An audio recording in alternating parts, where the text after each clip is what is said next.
Hello friends, welcome to this channel. I am Prachi. Today's our topic is basic electrical parameters in fundamentals of electrical engineering, unit number 1. So in the last video, we see the electric current, electric potential, potential difference, electromotive force. So these four topics we see in the last video and explain in Hindi and very clearly. I hope you learn from that. So now we study in this video difference between EMF and potential difference between terminal voltage and EMF, resistance means what, and law of resistance. So now here we start.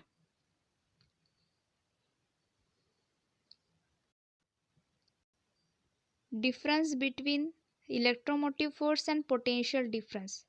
Electromotive force क्या होता है हमने सीखा, और potential difference क्या होता है ये भी हमने देखा है. अब इन दोनों में डिफरेंस क्या होता है, ये बहुत ही इम्पॉर्टेंट क्वेश्चन है. जो बच्चे गेट की तैयारी कर रहे हैं और जो इलेक्ट्रिकल इंजीनियरिंग कर रहे हैं या फिर पॉलिटेक्निक कर रहे हैं या कोई भी ऐसे जो कि टेक्निकल से जुड़े हुए हैं, या तो इंजीनियरिंग कर रहे हैं, पॉलिटेक्निक कर रहे हैं और इलेक्ट्रिकल से जुड़े हुए हैं, उन सभी के लिए या ये बेसिक क्वेश्चन है. ये फर्स्ट ईयर में भी या 11th-12th में भी सबको आना ही चाहिए. तो इनमें डिफरेंस क्या है ये कहीं पे भी पूछ सकते हैं. तो इनमें का जो डिफरेंस है वो हमें पता होना चाहिए. इसलिए मैं ये एक्सप्लेन करने की कोशिश करती हूँ, तो आपको समझ में आएगा ऐसी मैं आशा करती हूँ. तो अगर आपको वीडियो अच्छा लगे तो आप इस वीडियो को लाइक कीजिए और चैनल को सब्सक्राइब कीजिए. So now here we start. Electromotive force and potential difference. EMF is defined as work done on a unit charge. Electromotive force को हमने क्या कहा है, EMF कहा है. और EMF क्या डिफाइन करता है, EMF is defined as the work done on a unit charge. हमने देखा है कि EMF क्या है कि ये वर्क डन होता है यूनिट चार्ज में. मतलब हमने क्या किया था कि दो पॉइंट्स लिए थे ए एंड बी, एंड उनमें का जो डिफरेंस होता है और उसके लिए जो टाइम लगता है उसके हिसाब में जो चार्ज उनमें से जो फ्लो होता है उसके लिए जो वर्क डन होता है वो हमने ईएमएफ देखा था, इलेक्ट्रोमोटिव फोर्स. और यही पोटेंशियल डिफरेंस है. बट इनमें डिफरेंस क्या है, तो इलेक्ट्रोमोटिव फोर्स हमने ये देखा था कि ये एक ऐसा फोर्स है जो इलेक्ट्रॉन्स को पुश करने का काम करता है. और पोटेंशियल डिफरेंस क्या है, is define as the energy which is dissipated. Potential difference क्या है, एक एनर्जी है which is dissipated as the unit charge passes through the component. ये क्या है, एक एनर्जी है. ये क्या है कि एनर्जी पास होती है unit charge through the component.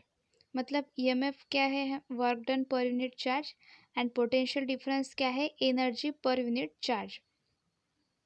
तो जो कंपोनेंट में इलेक्ट्रॉन्स पास हो रहे हैं या फिर चार्ज पास हो रहा है उसके लिए जो एनर्जी लग रही है वो क्या है, पोटेंशियल डिफरेंस. और जो चार्ज पास हो रहा है उसके लिए जो वर्क डन हो रहा है वो है ईएमएफ. तो हमने यहाँ ईएमएफ और पोटेंशियल डिफरेंस का दोनों में क्या डिफरेंस ये देखा. देन सेकेंड पॉइंट है ईएमएफ रिमेन्स कांस्टेंट. ईएमएफ क्या रहता है, रिमेन्स कांस्टेंट रहता है.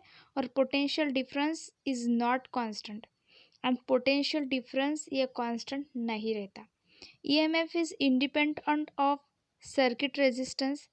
ईएमएफ क्या होता है कि ये रेजिस्टेंस पे इंडिपेंडेंट होता है.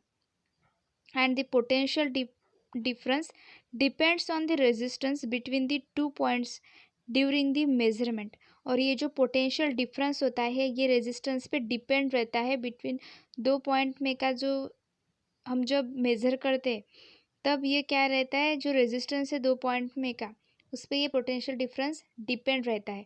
अब potential difference is not constant क्यों बोला गया है. अब ये पोटेंशियल डिफरेंस अगर कांस्टेंट रहेगा तो उस कंडक्टर में करंट फ्लो नहीं होगा. तो इसलिए ये पोटेंशियल डिफरेंस कभी भी कांस्टेंट नहीं रहता। इसका पोटेंशियल डिफरेंस का एक स्पेशल वीडियो है, वो आप देख सकते हैं कि पोटेंशियल डिफरेंस में होता क्या है एक्चुअल में। और पोटेंशियल डिफरेंस ये रेजिस्टेंस पे डिपेंड रहता है। तो ये 3 पॉइंट्स हमने देखे हैं, 3 पॉइंट्स। अब 4th point, here see 4th point is due to EMF electric, magnetic and the gravitational field is caused। EMF के वजह से क्या होता है कि electric, magnetic and gravitational field cause होती है। Due to the potential difference the only electric field is induce. और पोटेंशियल डिफरेंस की वजह से क्या होता है, जो इलेक्ट्रिक फील्ड है वही इंड्यूस होती है, और EMF के वजह से इलेक्ट्रिक, मैग्नेटिक और ग्रेविटेशनल फील्ड जो होती है उन पे ये अफेक्ट करती है। Then our last point is it is represented by E। EMF को हम E से रिप्रेजेंट करते हैं एंड पोटेंशियल डिफरेंस को हम V से रिप्रेजेंट करते हैं। तो हमने यहाँ पे 5 पॉइंट्स देखे। फर्स्ट पॉइंट में हमने देखा कि उन दोनों में डिफरेंस क्या है। सेकेंड पॉइंट में देखा कि इनमें से कौन कांस्टेंट रहता है, EMF कांस्टेंट रहता है एंड पोटेंशियल डिफरेंस कांस्टेंट नहीं रहता। वो क्यों नहीं रहता ये भी हमने समझा। और ये डिपेंड रहता है पोटेंशियल डिफरेंस रेजिस्टेंस पे, और इलेक्ट्रोमोटिव फोर्स यानी कि EMF ये रेजिस्टेंस पे डिपेंड नहीं रहता। देन हमने 4th पॉइंट देखा कि ये जो EMF होता है ये अफेक्ट करता है या फिर ये कॉज होता है कि ये किस इलेक्ट्रिक और मैग्नेटिक एंड ग्रेविटेशनल फील्ड पे ये अफेक्ट करता है। और पोटेंशियल डिफरेंस की वजह से इलेक्ट्रिक फील्ड इंड्यूस होती है, मतलब ये सिर्फ इलेक्ट्रिक फील्ड को ही अफेक्ट करता है। देन EMF को हम E से रिप्रेजेंट करते हैं और पोटेंशियल डिफरेंस को हम V से रिप्रेजेंट करते हैं। तो ये था हमारा difference between EMF and potential difference. Then next our topic is what is the difference between terminal voltage and EMF। It is also very important. What is the terminal voltage? It is the voltage between the 2 points. So what it is the terminal voltage and EMF. So here see the difference between them. Following are the difference between terminal voltage and EMF. First point is terminal is the potential difference across the terminal of a load when the circuit is on। ये terminal voltage क्या कहता है कि ये potential difference होता है जबकि किसी सर्किट में लोड कनेक्ट करते हैं हम, तो उनके जो 2 टर्मिनल होते हैं उनके बीच में का जो डिफरेंस होता है इसे हम टर्मिनल वोल्टेज बोलते हैं। और EMF क्या कहता है, EMF is defined as the maximum potential difference that is delivered by the battery when there is no flow of current।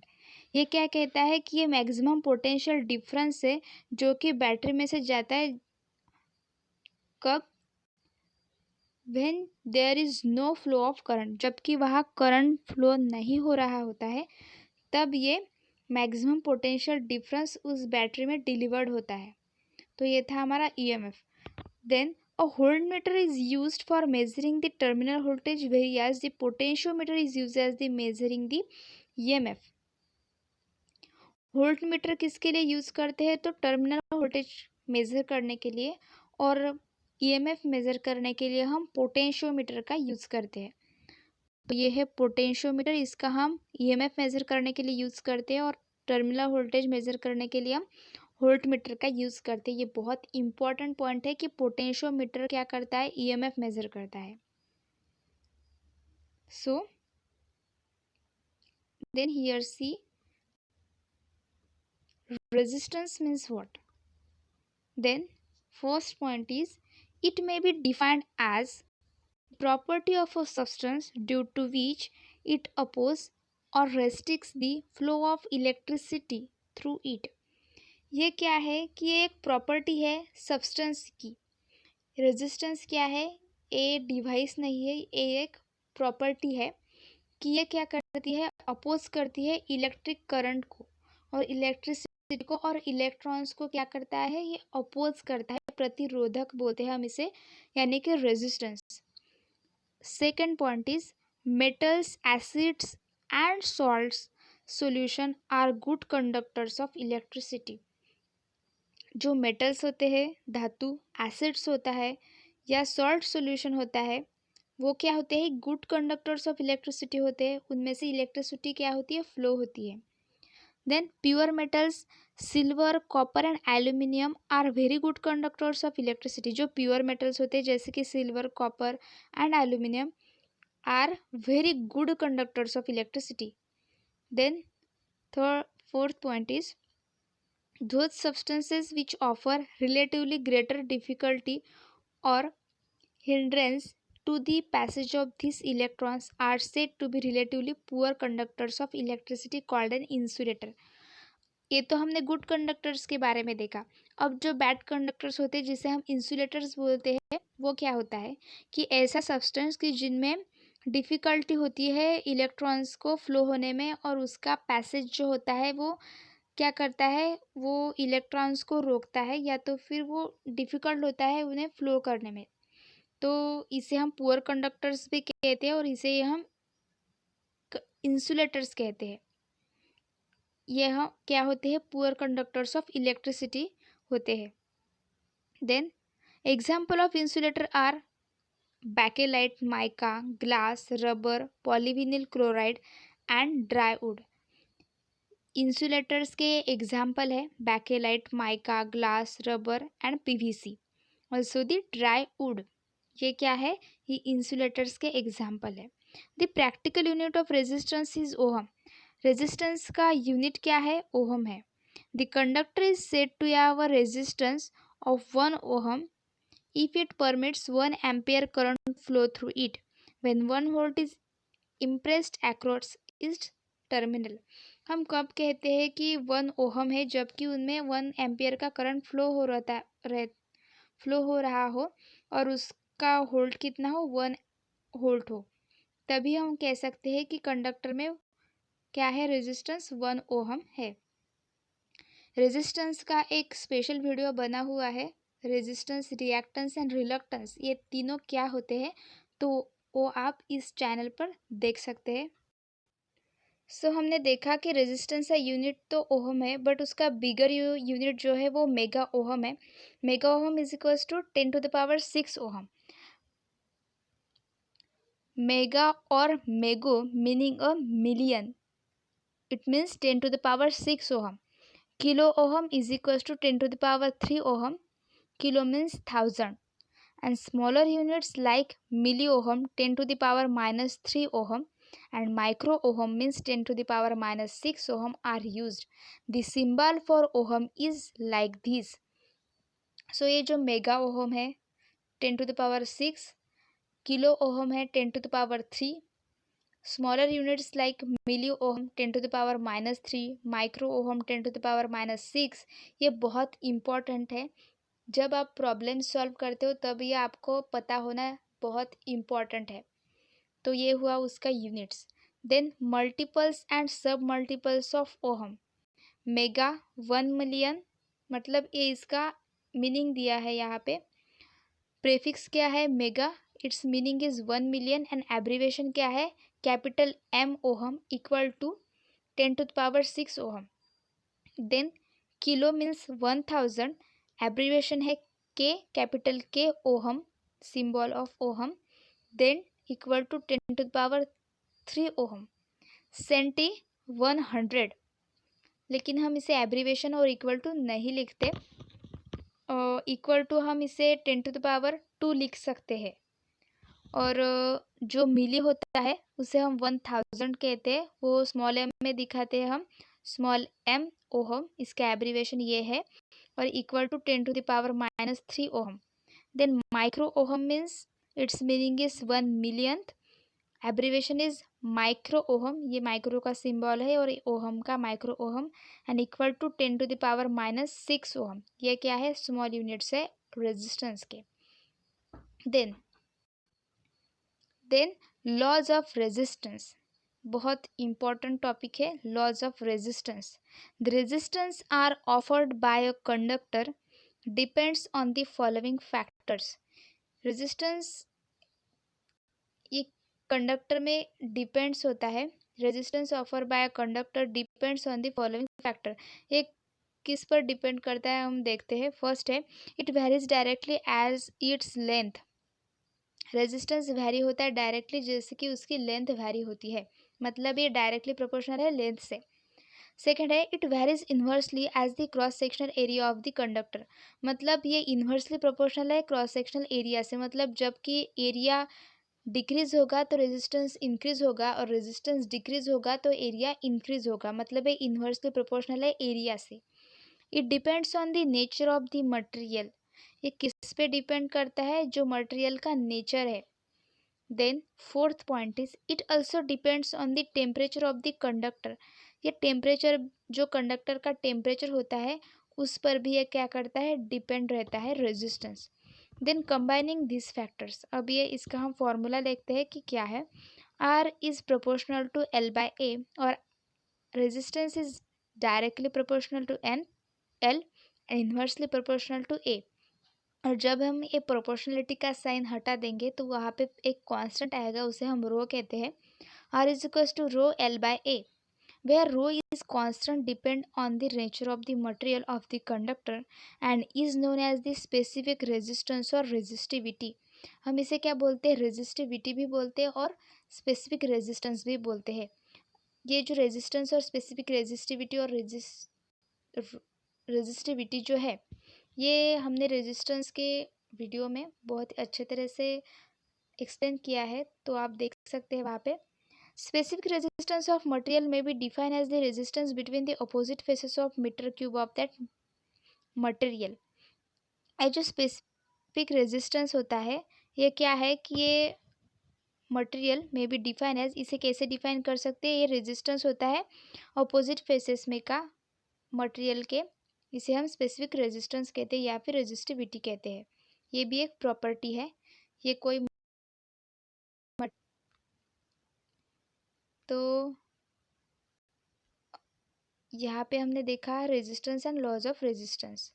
Then our last topic is effect of temperature on resistance. अब temperature का resistor पर क्या effect होता है ये हम देखेंगे। The effect of rising temperature is, first point है, to increase the resistance of pure metals. To increase the resistance of pure metal, मतलब कि जैसे हम रेजिस्टेंस किसी प्योर मेटल का रेजिस्टेंस इंक्रीज करते हैं, so the increase in is large and Fairlie regular for normal range of temperature. तो उसका टेम्परेचर भी क्या होता है, इंक्रीज होता है, मतलब ये उससे डायरेक्टली प्रोपोर्शनल है। द टेम्परेचर पर resistance graph is a straight line, और इसका हम अगर ग्राफ निकालेंगे तो वो कैसा आएगा, टेम्परेचर और रेजिस्टेंस का ये स्ट्रेट लाइन आएगा। Metal have a positive temperature coefficient of resistance. ये मेटल जो होते हैं ये पॉजिटिव टेम्परेचर कोएफिशिएंट होते हैं रेजिस्टेंस के, मतलब जैसे हम रेजिस्टेंस इंक्रीज करेंगे टेम्परेचर भी इंक्रीज होगा। To increase the resistance of alloys, जो अलॉय होते हैं, although in their cases the increase relatively small, increase is relatively small and irregular. To increase the resistance of alloys, although in their cases the increase is relatively small and irregular. For some high resistance alloys like Eureka, 60% of copper and 40% of nickel and manganese, the increasing resistance is negligible over a considerable range of temperature. To decrease the resistance of electrolyte insulators such as paper, rubber, glass, mica, etc. and partial conductors such as carbon, hence insulators are said to be possess a negative temperature coefficient of resistance। मतलब हमने क्या देखा कि पहले जो pure metals होते हैं वो डायरेक्टली प्रोपोर्शनल होते हैं, मतलब जैसे ही रेजिस्टेंस इंक्रीज करते हैं वैसे ही उसका टेम्परेचर भी इंक्रीज होता है, या तो जैसे ही टेम्परेचर इंक्रीज होता है रेजिस्टेंस भी इंक्रीज होता है। और जो ऑलॉयज़ होते हैं उनमें क्या होता है कि जैसे हम रेजिस्टेंस इंक्रीज करते हैं तो थोड़ा फार टेम्परेचर भी बढ़ जाता है, लेकिन इसमें क्या होता है इलेक्ट्रोलाइट में ये निगेटिव टेम्परेचर कोएफिशिएंट होता है। इसमें जैसे हम रेजिस्टेंस डिक्रीज करते हैं वैसे टेम्परेचर इंक्रीज़ होता है और टेम्परेचर डिक्रीज़ करते हैं वैसे रेजिस्टेंस इंक्रीज़ होता है। तो ये था हमारा effect of temperature on resistance. इसमें के ऊपर के जो न्यूमेरिकल है वो भी हम देखेंगे नेक्स्ट वीडियो में। So thank you. अगर ये आपको वीडियो हेल्पफुल लगा हो तो इस वीडियो को लाइक कीजिए और चैनल को सब्सक्राइब कीजिए। धन्यवाद।